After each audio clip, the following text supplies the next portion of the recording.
Vamos agora, meus irmãos, para mais um bloco dos nossos estudos. Então, resumindo, nós poderemos dizer o seguinte, olha, configura-se obsessão toda vez que alguém, encarnado ou desencarnado, exerce sobre outro alguém uma influenciação mental negativa. Pode ser por qualquer motivo, às vezes alguma coisa do passado, às vezes uma simples sugestão, ou alguma indução com o objetivo de dominar. Processo esse que se repete na Terra e também se repete no plano espiritual inferior, meus irmãos. E nós temos dentro da obsessão várias configurações, meus irmãos. Nós temos obsessão, por exemplo, de encarnado para encarnado. Pessoas obsidiando pessoas existem em grande número. Existem pessoas que elegem uma outra pessoa como vítima e passam então a dominar essa pessoa mentalmente. É aquilo que nós dizemos, às vezes as pessoas tiram alguém para Cristo, não é mesmo? Então é o marido que pega no pé da esposa, limitando a liberdade da esposa.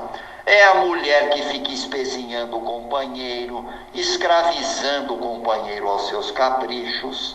Pais que se julgam no direito de pegar no pé dos filhos, filhos que fazem pai e mãe de gato e sapato. É obsessão, meus irmãos, de encarnar. Existe também a obsessão de desencarnado para encarnado. É a faceta mais dominante desse problema. Espíritos que obsidiam espíritos. Desencarnados que dominam outros desencarnados. São expressões desse drama que se desenvolve tanto na Terra como no plano espiritual. Porque as humanidades se entrelaçam, a humanidade dos seres incorpóreos e a humanidade daqueles que estão encarnados.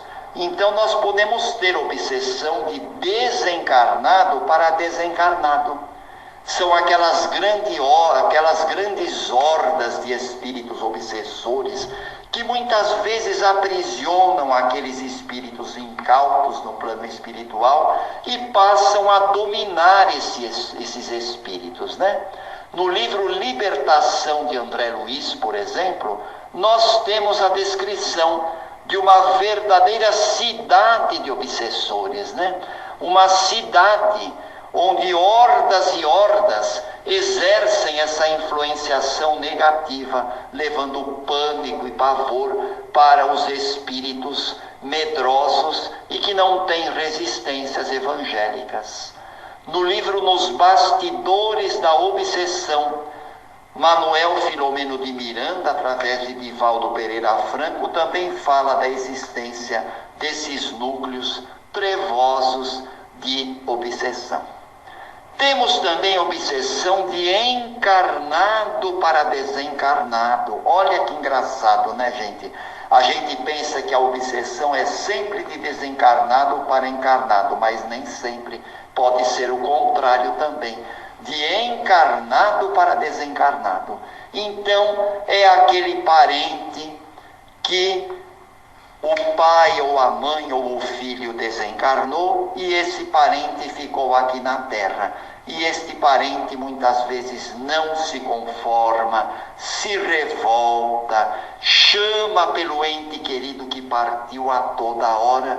E muitas vezes essa revolta prejudica o processo evolutivo daquele que partiu para o plano espiritual, daquele que precisa continuar a sua luta. Então, quantas mães aqui na Terra acabam obsidiando filhos que partiram prematuramente para o plano espiritual? Nós sabemos que é desesperador, meus irmãos, um pai e uma mãe enterrar um filho, não é verdade? Normalmente na vida é o contrário que acontece. Mas esse desespero, meus irmãos, quando ele toma proporções alarmantes, ele causa muito prejuízo, tanto para quem foi como para quem ficou. Para quem foi, porque quem foi do outro lado da vida recebe toda essa vibração negativa e não pode continuar o seu processo de aprendizado. Muitas vezes extremamente preocupado com quem está aqui na Terra chorando, mas nada podendo fazer.